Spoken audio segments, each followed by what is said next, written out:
Hey guys, what's up? This is Bry with 500 of my favorite books. We're back. Optimized Philosopher's Notes Top 3 series. My favorite books of all time across a range of domains. Today we're going to talk about Ancient Wisdom.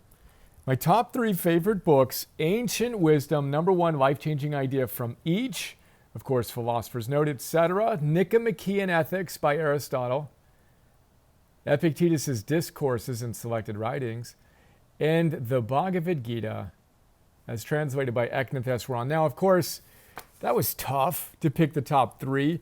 I've got a top 10, including the Analects of Confucius, the Dhammapada, Marcus Aurelius' Meditations, Letters from a Stoic by Seneca, etc. We'll talk about that today. I'm excited. Ancient Wisdom. Modern science, practical tools. That's what we're all about here at Optimize. Of course, you can get access to all 600 Philosopher's Notes. So I take these books, this is 500 plus, we've got more than this, and I distill them into these notes, 6-page PDFs with the life-changing ideas from each of those. You can get instant access to those 600 notes for free as part of our 2-week free trial. It's like $10 a month after that. And if you know you want to go all in, you can actually sign up for a special lifetime offer, $250 the team is set up, /lifetime. But just go to optimize.me, get access to all 600 notes and 50 Optimal Living 101 master classes and 1,000 Optimize Plus ones. Little bite-sized bursts of wisdom people enjoy. And of course, you can follow along at optimize.me/top3. See all 30 of these little episodes I'm doing and get 3 free notes on my top 3 favorite books of all time. All right, let's get to work. Now, Aristotle's Nicomachean Ethics. Thank you, Aristotle, for being so wise. We've got Socrates, who taught Plato. Plato taught Aristotle. Aristotle distilled his summum bonum. The highest good of life, he says, is to live with eudaimonia. Now, we translate that in English weakly as happiness. It really means something closer to flourishing, which, by the way, is why Martin Seligman, the founder of the positive psychology movement, named his book Flourish. He's leaning on Aristotle there. Aristotle said the highest good of life, the summum bonum, is to live with eudaimonia. That literally means to have a good soul, to flourish, to express the best version of yourself. How do you do that? Well, if I had to summarize my entire philosophy in one word, it would be arete. We translate that as virtue or excellence, but it means something closer to being the best version of yourself moment to moment to moment. If this is what you're capable of being, and this is what you're actually being, and there's a gap, that's where regret, anxiety, disillusionment, ick exists. You close the gap by living with arete. You high-five your inner soul, and then you experience eudaimonia. And you become a eudaimon, which is why our lanyard that we give to our Optimize coaches at graduation goes like this. Optimize is from the Latin optimus, which means the best. We want you to be the best version of you. Optimus you. Equals eudaimon, equals good soul. But that's not enough. We need you to be a hero, which literally means protector, have strength for 2. Give your best self to the world today. Optimize equals optimus equals best equals eudaimon equals hero. We actually talk about this in depth in our Mastery series as part of our Optimize Coach program. The first module is eudaimonology, the study of a good soul. Powerful stuff, longer chat, but that's why I love Nicomachean Ethics and why it has to be the number 1 book in my all-time favorites, because this is the cornerstone of every single thing we do. I connect the ancient wisdom to the modern science, which we'll talk about next. And then we've got Epictetus. Epictetus is my favorite teacher, period. I've got a top 3, Epictetus, Abraham Maslow, and Joseph Campbell. Ancient Wisdom, Modern Science, and the Hero's Journey. We've got a video on that separately. But I love this book for a number of reasons. First of all, if you're interested in Stoicism, this is basically Stoicism 101. Now, we're going to do a top 3 on modern Stoicism, ancient Stoicism, modern Stoicism. Modern Stoicism, I would offer Ryan Holiday's The Daily Stoic is the best place to get an introduction to Stoicism in all the different teachers, not just Epictetus, but also Musonius Rufus, who's the one you never heard of before, Meditations by Marcus Aurelius, Letters from a Stoic by Seneca. Ryan Holiday goes off on all those. And of course, we've got notes on all those. But in terms of giving us a great overview of Stoicism from the source, this book is it. And again, I love Epictetus. The guy is unbelievably intense. He says when you're done hanging out with a philosopher, listening to him speak, you should feel like you're leaving a hospital, not a spa. The sophists of his day versus the philosophers, they made you feel good. You stood up and you clapped at the end of their presentations. The philosopher, these ancient Stoics, no. He says at the end of one of their lectures, you should be sitting there stunned, thinking to yourself, he told me I have to do what? I got to give up what habits if I want to live with virtue and be my best self? You should feel like you're leaving a hospital. You just had surgery done on your soul. I love that. I channel Epictetus in my work.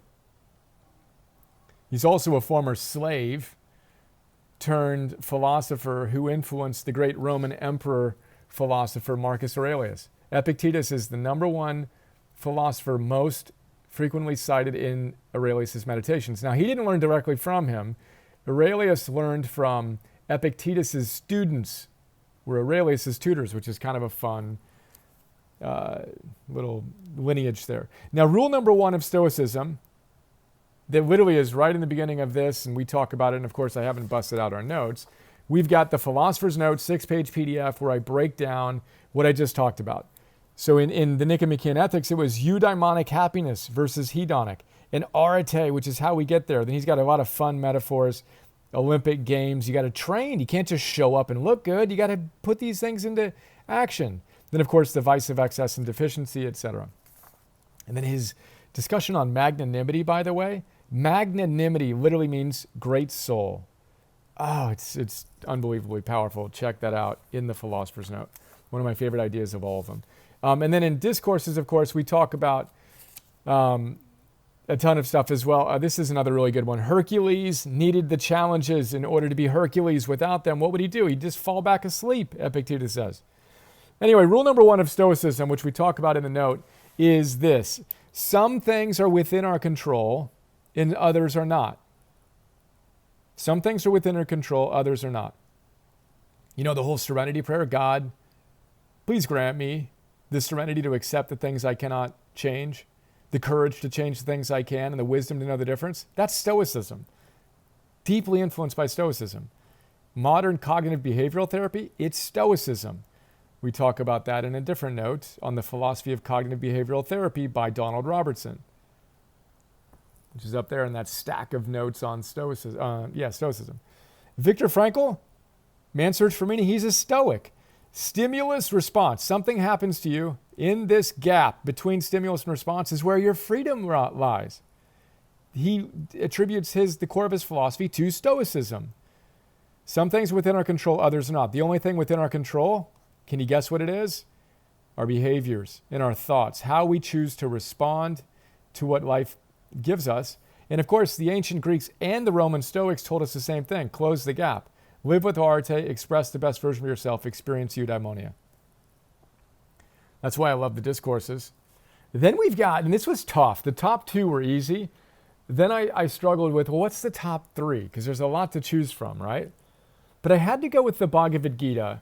I'm deeply influenced by Stoicism. I'm a Stoic at heart. We have dozens of notes on Stoicism. We've got Stoicism 101, etc.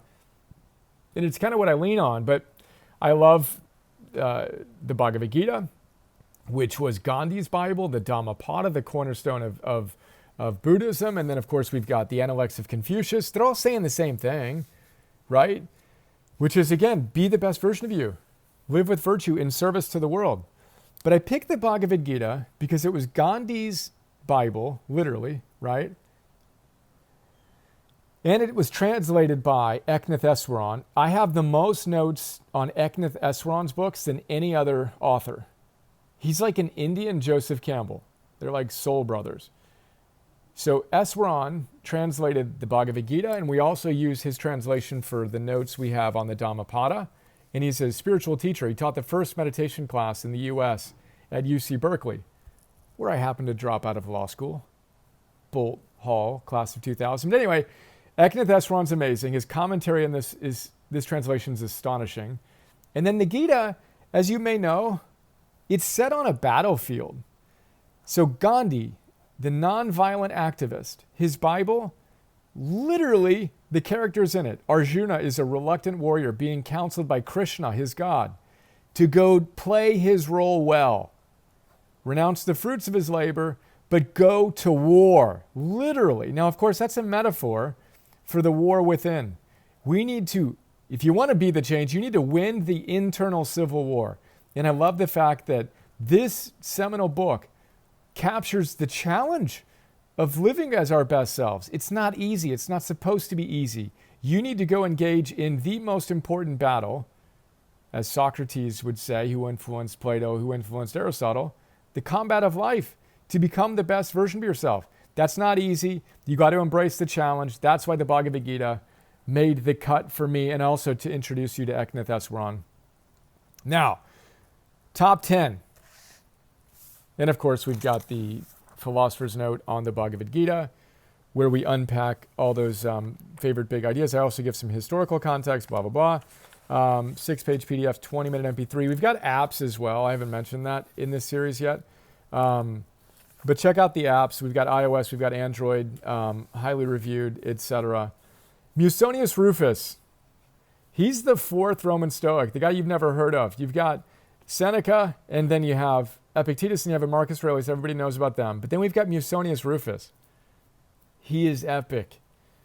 He influenced Epictetus. He's just awesome. The Analects of Confucius. I love this book as well.